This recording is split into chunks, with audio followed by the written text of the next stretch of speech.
యోగి ఆదిత్యనాథ్ ఏం కేజ్రీవాల్ నేను ఈడ స్నానం చేసిన నదిలో నీకు దమ్ముందా?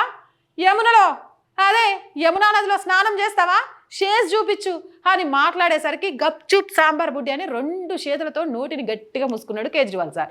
ఇక గీ అప్రదిష్ట పాల నుంచి బయటపడాలి, ఇది జనాల్ని మరిపియాలి అని అంటే మళ్ళీ కొత్త హైడ్రామా మొదలు పెట్టడానికి ప్రజాముఖ్యంగా మాట్లాడబోయిండు. ఇది పొలిటికల్ పే చర్చ అనే సింబల్ తోటి సోషల్ మీడియాలో వైరల్ అవుతుంది. గా వీడియోని నేను మీకు చూపిస్తున్నా. ఏంది అంటే, ముఖ్యమంత్రిగా నేను చాలా గర్వపడుతున్నా. దేశంలో ఏ రాష్ట్రంలోనైనా సరే కరెంటు పోవుడే కానీ 24 గంటల కరెంటును చూస్తానరా? ఏకైక ముఖ్యమంత్రిని. నన్ను మీరు గుర్తుపెట్టుకోవాలా, నాకు ఓటేయాలా? ఢిల్లీలో ఎప్పుడైనా కరెంటు పోవుడు చూసిండ్రా? గట్ల నా పరిపాలన ఉండేది. గట్లాంటి పరిపాలన మళ్ళీ రావాలంటే ఆమ్ ఆద్మీ పార్టీకి మాకే ఓటేయాలా, గా ముఖ్యమంత్రి సీట్ని మాకు అందియాలా, గిట్ల ముచ్చట్లు చెప్పి దోసుకోవడానికి మేము సిద్ధమవుతాం అన్నట్టుగా మాట్లాడిండట. ఇక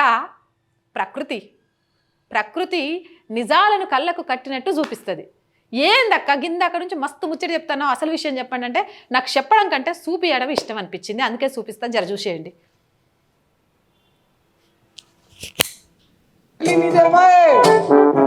पूरे देश में अकेली दिल्ली है जहाँ 24 घंटे बिजली आती है।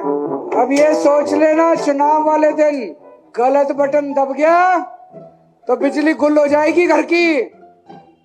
देखो इशारा दे दिया भगवान ने। అది మ్యూజిక్ కట్ చేసిన, ఎందుకంటే మనకు కాపీరైట్ పడుతుంది కాబట్టి. ఇప్పటికే కొంచెం మ్యూజిక్ వచ్చింది.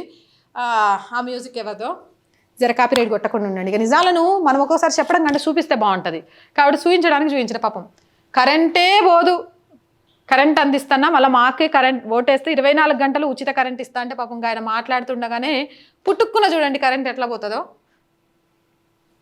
అవుట్.